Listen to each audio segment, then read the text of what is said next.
All right, everybody, welcome back for another deep dive. Today we're going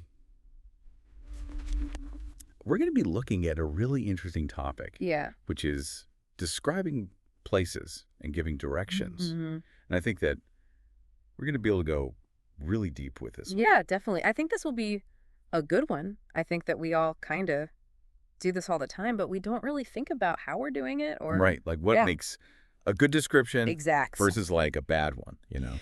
Yeah, and this source material that we have goes really deep into it. I mean, it talks about the vocabulary, idioms, specific phrases, like everything. Deep dive. You know, this is deep dive. Yes. So, yeah, I thought that we could just kind of jump right in. Yeah, let's do it. So, something that I noticed right off the bat in the source material was that there was like a contrast between urban descriptions and like natural features. I noticed that too. It's like, are we talking about a city or are we talking about the beach, or are we talking about the mountains? Exactly. And those all require different kinds of words. Right. So how do we know what words to use for each of these? Well, you know, it's all about kind of setting the scene. You know, you want to... Right. Like what kind of a mood are we setting here? Exactly. And it's not even just about like the mood of the place, but like what kind of a place are we describing? You know, like the source material gives the example of like historic versus modern. Right. I see what you're saying. You know, and those evoke completely different pictures in your mind. Totally. Yeah. If you say like Sarsico, this is a historic city, I'm thinking like, you know, cobblestones and old buildings. Right. Exactly. And gas lamps. And gas. If you say it's a modern city, I'm thinking glass skyscrapers. Yeah. Steel and glass. Yeah. So it's really important to choose the right words. Absolutely. And I think that that kind of leads into another point that the source material makes, which is about using specific landmarks, you know, like the Eiffel Tower. Right. Or the Grand Canyon. Yeah. Like those are really good examples. Yeah. I mean, you think about how many times you've heard. Right. Like if someone is talking about Paris, they mention the Eiffel Tower. Exactly. Like Paris is a city. Yes. Not a good description. No, it's not. But Paris is a romantic city. Yeah. Known for its historic monuments. Like the Eiffel Tower. Now you've got me interested. Right. Like I want to go to Paris now. Exactly. It's the same thing with the Grand Canyon. Yeah. You know, you could just say like, oh, the Grand Canyon is big. Right. But if you say, oh, the Grand Canyon is breathtaking with its vast layered rock formations. You know, now I'm picturing it. Now you're there. Yeah. I can see it. I can feel the like wind in my hair. You can see the layers? Yeah. So, okay, so we've talked about like describing places, but what about giving directions? You know, because it's like one thing to describe a place, but how do we actually tell someone how to get there? Yeah, that's a good point. I think that a lot of times when people are giving directions, they just kind of assume that the other person knows what they're talking about. Right, like if I just say turn left. Yeah. Turn left where? Exactly, at the corner. Big tree, you know? What big tree? Like there could be 10 big trees. Right. So it's really important to use landmarks. Okay. And the source material really emphasizes that, you know, like instead of just saying turn left at the traffic light, Right. instead of saying it's near the library, it's across from the library. Okay, I get it. So the landmarks are like really helpful. Yeah, they're like those guideposts. Yeah. They help you orient yourself. Cool. So landmarks. And then what about these prepositions of place? Oh, yeah. You know, the in between. These little buggers. Yeah, they're really tricky for me sometimes. Well, they're so small. Yeah. And they seem so insignificant. Right. But they're so important. Okay. Yeah. I mean, think about it. You're on the street if you're walking along it. Right. But you're at the street if you're talking about like a specific address. Exactly. Yeah. And then in the city puts you inside the city. But near the city, you could be outside the city. Okay, so they completely change the meaning. Yeah, it's like a tiny little word making a big difference. Yeah. Okay, so you have to be careful with those. So landmarks, prepositions, and then the source also gave this great example. Woohoo! How to put it all together. It says, go straight for 2 blocks, turn left at the traffic light, and it's on your right. You got it. Okay. Simple, clear. To the point. Yeah. No ambiguity there. Okay, so we've talked about describing places, giving directions. What about when we need to ask for directions? Oh, yeah. Because we're not always the ones giving the directions. That's true. Sometimes we're the ones who are lost. Sometimes we need help. And I'll admit it can be kind of intimidating. I know it can feel awkward. Yeah. To admit that you don't know where you're going. Yeah. So how do we ask for directions in a way that is like, polite and understandable? Right. So the source material gives us a couple of really helpful phrases that I think are great. Okay. Yeah. Like, excuse me, can you tell me how to get to the post office? Yeah. Or I'm looking for the nearest bus stop. Could you help me? It's simple. It's to the point. Yeah. It's not overly complicated. Exactly. Yeah. You're stating your need. Yeah. And you're being polite. And you're being respectful of the person's time. Right. Okay. So we've got those phrases down. Yeah. Now, I want to talk about these idioms. Oh, yeah. Because the source mentions a couple that I think are really interesting, like off the beaten path. Yeah. And take the scenic route. Those are good ones. I feel like sometimes get those mixed up. It's easy to do because they both kind of imply like something that's not the usual way. Right. But off the beaten path is more about like adventure and discovery. So like if I'm going on a trip and I want to find like the hidden gems, I'm going off the beaten path. You're going to find those little hole-in-the-wall places. Yeah. Whereas take the scenic route is more about like enjoying. Yeah, it's about the journey, not the destination. The journey, not the destination. Okay, so it's like I'm not necessarily trying to find something like super unique. I just want to enjoy the ride. The ride, exactly. That actually reminds me of this place that I went to in Italy. Oh, yeah. It was this, like incredible garden, but it was totally off the beaten path. I love those. Yeah, it was like tucked away behind this tiny little trattoria. Oh, wow. And it wasn't even just the flowers that were beautiful. It was like the scent of the herbs and the sound of like a fountain and the feel of the warm stone pathways. You just brought me there. I felt like I was walking in that garden. I know. And that's actually another thing that the source material talks about is like using sensory details. Yes. Like don't just say that the garden is beautiful. Talk about what it smells like, what it sounds like, what it feels like. It just brings it to life. Yeah. So we've talked about a lot. We've gone from like basic vocabulary to landmarks and prepositions to idioms and sensory detail. Covered it all. Yeah. I think we're ready to like go out there and describe places and give directions with confidence. I think so too. And I think that the biggest thing that we need to remember is that this is all about connection. It's about connecting with other people. Right. Sharing experiences. Sharing those experiences and making those connections. So think about the places that you love. How would you describe them to someone who's never been there before? What words would you use? What details would you include? How would you really make them feel like they are there with you? That's the power of language. That's it. That's all we got. We'll see you next time for another deep dive. Hey, everyone, and welcome to a deep dive. Ooh, a deep dive. Into something we do every day, but probably don't think much about. Okay. Describing places and giving directions. Interesting. You've sent over some fascinating articles and personal notes. Cool. And I'm excited to explore how to make those descriptions sing and those directions crystal clear. Yeah, I like that. Whether you're prepping for a trip or just want to level up your everyday English. Right. Did you know there's a whole world of difference between a British those should be good. Zebra crossing and what we call a crosswalk here? Really? Get ready to impress your friends with some linguistic know-how. It's amazing how much culture is baked into the way we talk about location. Right. It's not just about getting from point A to point B. Right. It's about sharing your mental map of the world with someone else. Like you're handing someone a treasure map.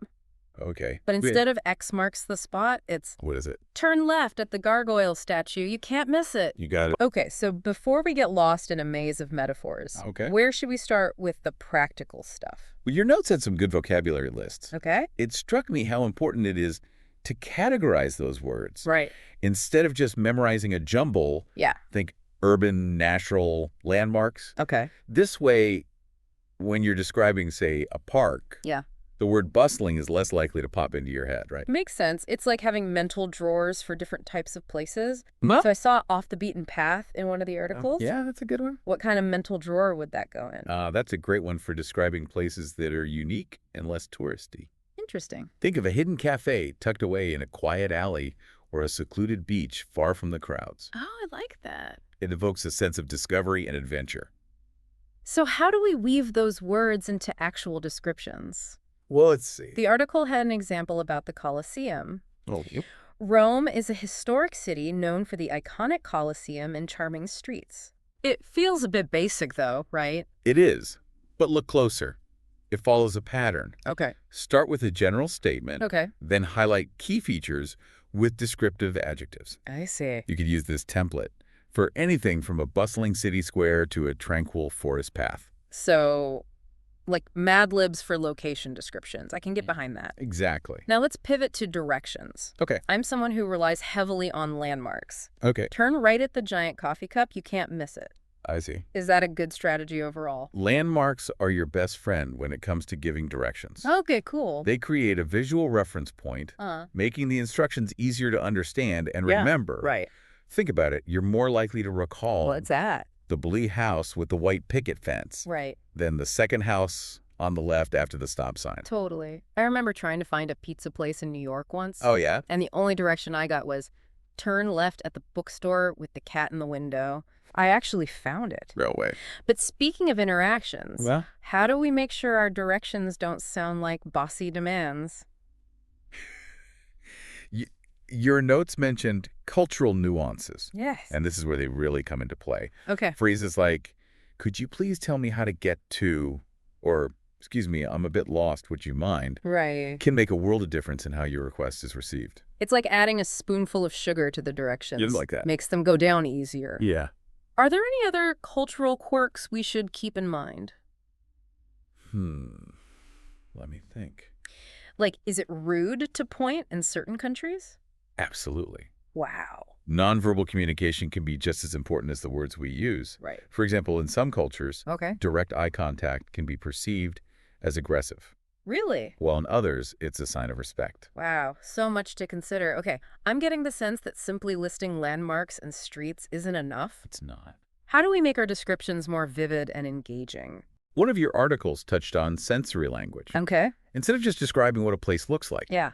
think about sounds, smells, even textures. Okay. For example, the beach has soft white sand that squishes between your toes, and the air smells like salt and sunscreen.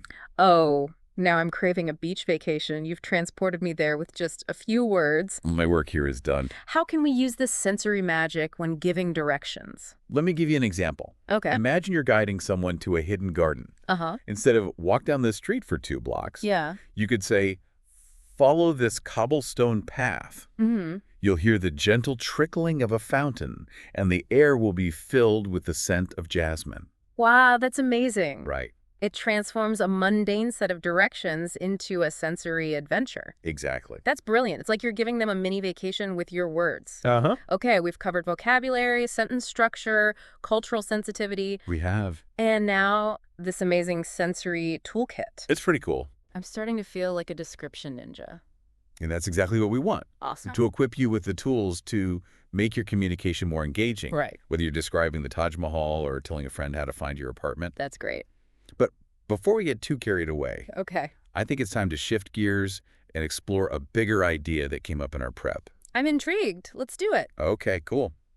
Remember that all roads lead to Rome, saying we talked about earlier. Let's unpack that a bit. Oh, yeah.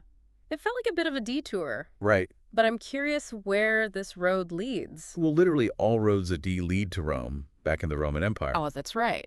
It was their way of saying, hey, we're the center of the world. I see.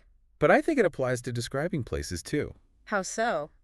There are so many ways to talk about the same location.